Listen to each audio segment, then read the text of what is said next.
दोस्तों, आईपीएल की किंग्स 11 पंजाब आप में से काफी लोगों की फेवरेट टीम होगी और चाय की चुस्कियों के साथ ब्रिटानिया बिस्किट्स का मजा भी सबने जरूर लिया होगा। कभी न कभी बॉम्बे डाइंग के बेडशीट्स और टॉवेल आपने यूज ही किए होंगे और अगर नहीं भी किया तो नाम तो सुना ही होगा। और इन सबके अलावा इंडिया की low budget airline Go Air के नाम से भी हम अच्छी तरह से परिचित हैं। लेकिन आखिर ये सब बातें मैं क्यों कर रहा हूँ? दरअसल मैं बताना चाहता हूँ कि इन सभी ब्रांड्स के पीछे एक ही नाम है, वाडिया ग्रुप। और आप में से काफी लोग अपने देश की इस सबसे पुरानी कंपनी के बारे में नहीं जानते होंगे। आज की हमारी इस वीडियो में हम वाडिया ग्रुप के हिस्ट्री और बिजनेस एम्पायर के बारे में ही जानने वाले हैं। दरअसल कहानी शुरू होती है साल 1736, यानी कि आज से करीब 285 साल पहले, जब अंग्रेज भारत में आए थे। तभी लवजी वाडिया ने अपने बिजनेस की शुरुआत की थी। असल में वो अंग्रेजों के लिए पानी के जहाज का निर्माण करते थे और ईस्ट इंडिया कंपनी से उन्हें 355 शिप्स बनाने का एक बड़ा ऑर्डर मिला था। आपको जानकर हैरानी होगी कि एशिया का सबसे पहला ड्राई डॉक और दुनिया की दूसरी सबसे पुरानी शिप HMS त्रिकोमली वाडिया ग्रुप ने मुंबई में बनाया था। और उस शिप की क्वालिटी का अंदाजा इसी बात से लगाया जा सकता है कि वो शिप इंग्लैंड में आज भी ऑपरेशनल है।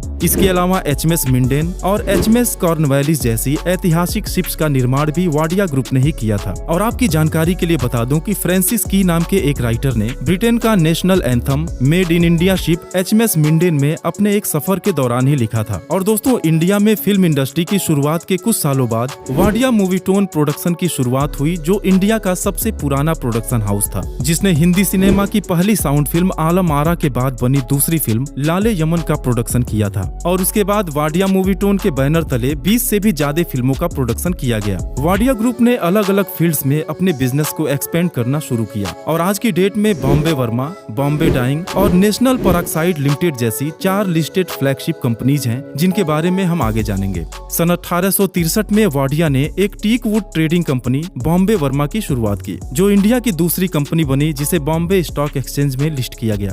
दोस्तों, आप तो जानते ही हैं कि अंग्रेज तो चले गए, लेकिन पश्चिमी सभ्यता की कुछ आदतें यहीं छोड़ गए और उनमें से एक आदत थी चाय और कॉफी की। असल में अंग्रेजी शासन में चाय कॉफी लोगों के बीच में काफी पॉपुलर हो रही थी, जिसे वाडिया ग्रुप ने भुनाने में देर नहीं की और तमिलनाडु के ऊटी में चाय की बागान खरीदकर इस बिजनेस में भी उतर गए। बिजनेस को एक्सपेंड करते हुए अफ्रीका के तंजानिया में भी 600 हेक्टेयर से भी ज्यादा जमीन खरीद कर चाय का प्रोडक्शन करने लगे। आज वाडिया ग्रुप का अमेरिका में भी चॉइस ऑर्गेनिक्स के नाम से चाय का बिजनेस है, जिसके प्रोडक्ट्स को लोग काफी पसंद करते हैं। चाय कॉफी के बिजनेस के अलावा Bombay Verma company auto parts का प्रोडक्शन भी करती है और टीवीएस मोटर्स और हीरो मोटो कॉर्प जैसे फेमस ब्रांड को अपने पार्ट्स सप्लाई करती है। इसके साथ ही ये डेंटल प्रोडक्शन के बिजनेस में भी है और DPI नाम से एक पूरी रेंज का प्रोडक्शन करते हैं। वाडिया ग्रुप ने अपना टेक्सटाइल बिजनेस बॉम्बे डाइंग के नाम से शुरू करके बेडशीट्स, टॉवेल्स और ब्लैंकेट्स जैसे हाउस होल्ड्स बनाने लगे और साथ ही साथ पॉलिस्टर के बिजनेस में भी एंटर करते हुए मार्केट में अपनी अच्छी पकड़ बना ली। लेकिन उसी दौरान रिलायंस इंडस्ट्रीज के धीरू भाई अंबानी भी पॉलिस्टर मार्केट में आ गए और उनको तगड़ा कंपटीशन देने लगे। खैर, आज भी पॉलिस्टर का 15% मार्केट वाडिया ग्रुप के पास ही है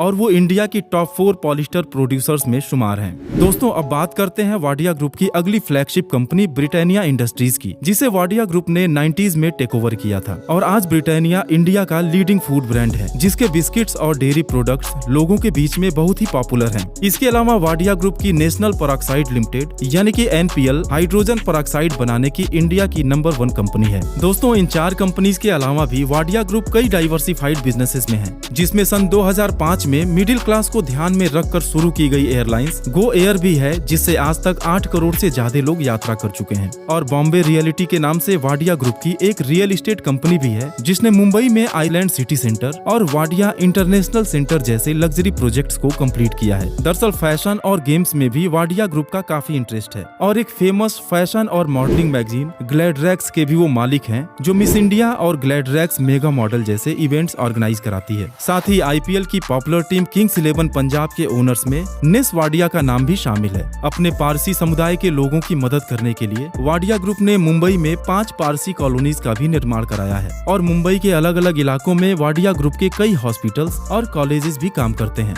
तो दोस्तों, उम्मीद है कि अब वाडिया ग्रुप के बारे में आप काफी कुछ जान गए होंगे।